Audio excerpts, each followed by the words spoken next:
ఎంత ఘోరం అంటే ఈ రేవంత్ రెడ్డి పరిపాలన ప్రజాస్వామ్యం అంటేనే ఘోరంగా తయారైంది.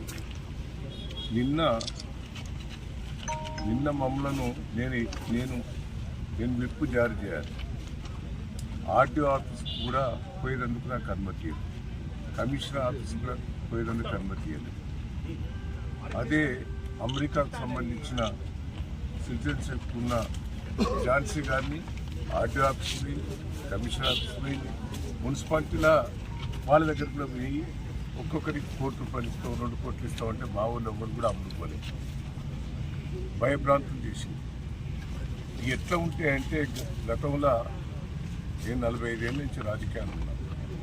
ఈక్వల్ ఇప్పుడు కేసౌంటర్ ఉన్నది, ఈక్వల్గా ఉన్న కానీ ఎమ్మెల్యేకు ఓటు సమానం ఉన్నప్పుడు ఓటు హక్కు ఉపయోగించుకునే అవకాశం. ఇక్కడ ప్రజలు తొర్రూరు పట్టణ ప్రజలు క్లియర్గా మాకు 9 ఇచ్చారు, వాళ్ళకి 7 ఇచ్చారు. అంటే మేము మెజార్టీ ఉన్నాం, ఈక్వల్ లేవు. సరే ఎమ్మెల్యే ఓటు ఉపయోగించుకున్నదంటే అది. కానీ ఎంపీ కావ్య గారు వరంగల్లో ఆమె అప్లై చేసుకున్నది, వరంగల్లోనే నాకు ఓటకు కావాలని ఆమె పిటిషన్ పెట్టుకున్నది.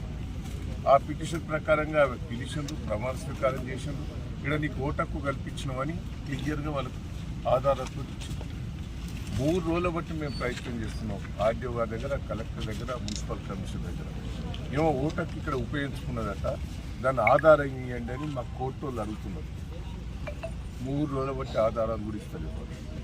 ఇలా ఓటేసి అది ప్రజాస్వామ్య విరుద్ధం. వేసినాక ఒక్కసారి ఆలోచించండి. జనగాంలో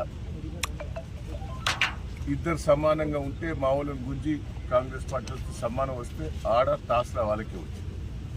తొర్రూరులో టాస్లా చైర్మన్, వైస్ చైర్మన్ వాళ్ళకే వచ్చింది. అంటే దీంట్లో కూడా మోసం. ఈ టాస్ పెట్టే కాడ కూడా వాళ్ళ అభ్యర్థులనే పేర్లు రాసుకొని వాళ్ళే మొత్తం పెట్టినట్టే మాకు అయిపోతారు. మళ్ళీ చూపెట్టమంటే మా వాళ్ళు అడిగితే కూడా చూపెట్టే పరిస్థితి లేదు. ఎట్లా తీసిందనే చూపెట్టాడు. అంటే నాకు బాధ అనిపిస్తుంది, ఒక పక్క ఏడుపు కూడా వస్తుంది. ఏంది ప్రజలు ఇంత మాకు పట్టం కట్టిన తర్వాత ఎందుకు ఇట్లా చేస్తున్నారు ఈ ప్రభుత్వం? మరి అధికారులు ఇట్లా ఎందుకు చేస్తున్నారు? నన్ను ఎందుకు తీసుకొచ్చింది ఇక్కడ పోలీస్ స్టేషన్? మా వాళ్ళందరినీ అరెస్ట్ చేసినాడు. ఆడవాళ్ళు ఆబ్జెక్షన్ పెట్టేటోళ్ళు, మా చైర్మన్గా నిలబడ్డ కుటుంబ సభ్యులందరినీ కూడా పట్టుకొచ్చి పోలీస్ స్టేషన్లో పెట్టినట్టు. మా మిస్సెస్ను పోలీస్ స్టేషన్లో అరెస్ట్ చేసి పెట్టారు. నన్ను అడిగి రాకుండా చేశారు. నేను తొర్రూరులో నాకు ఇల్లు ఉన్నది, తొర్రూరులో నాకు ఆఫీస్ ఉన్నది. నేను ఎప్పుడు తొర్రూరులో పండుకుంటుంది.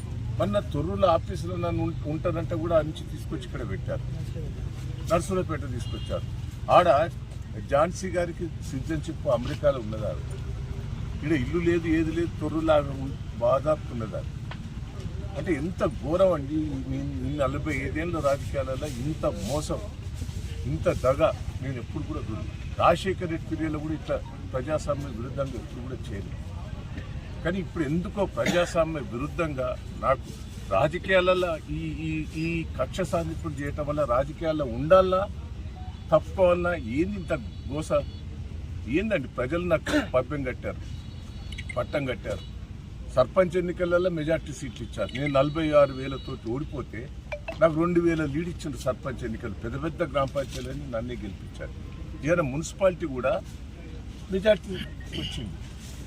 ఇంత ప్రజాస్వామ్యంగా వచ్చిన దాన్ని ఇంత దౌర్జన్యంగా చేస్తాం. నాకైతే బాధ ఉన్నది, నాకు ఏడుపు వస్తున్నది. అసలు రాజకీయాల్లో ఉండాలన్నా, రాజకీయాల నుంచి తప్పుకోవాలన్నా అనిపిస్తుంది. నాకైతే ఇంత గోస, ఇంత ప్రజాస్వామ్య విరుద్ధంగా చేస్తుంటే ప్రజలు పాపం సంతోషంగా ఉన్నారు. కార్యకర్తలు కూడా రాత్రింబోలు కష్టపడ్డారండి. మా కార్యకర్తల కష్టం చూస్తున్నైతే నాకు బాధ అనిపిస్తారు. ప్రజలైతే కార్యకర్తలు 2 రోజుల బట్టి భోజనం లేకుండా 10,000 మంది కార్యకర్తలు వచ్చి రాత్రింబోలు కష్టపడ్డట్లు నా కోసం నేను ఏం చెప్పాలి, ఏందైనా చెప్పాలి? ఎట్లా ఇంత విరుద్ధంగా చేస్తా అంటే రాజకీయాలలో నేను ఉండాలన్నా పోవాలన్నా నాకైతే బాధ ఉంటుంది. దయచేసి ఏంది దౌర్జన్యం? పోలీసు వాళ్ళు కూడా దయచేసి ఇట్లా చేయటం కూడా మంచిది కాదు. కేసీఆర్ని చూస్తే ఒక పక్క అభిమానం, దహేంద్రని చూస్తే అభిమానం ప్రజలు. కానీ ఇంత అరాచకాలు చూస్తుంటే నాకైతే ఏమన్నా చెప్పండి. నా కార్యకర్తలకు ఏం జవాబు చెప్పుకోవాలి? కార్యకర్తలకు నేను ఏం జవాబు చెప్పాలి? పాపం తెగించి పనిచేసారు ఈ రోజులు. జై తెలంగాణ, జై తెలంగాణ, జై తెలంగాణ. వర్ధిల్లాలి కేసీఆర్ గారి నాయకత్వం, వర్ధిల్లాలి కేసీఆర్ గారి నాయకత్వం. Congress down, Congress down, Congress down.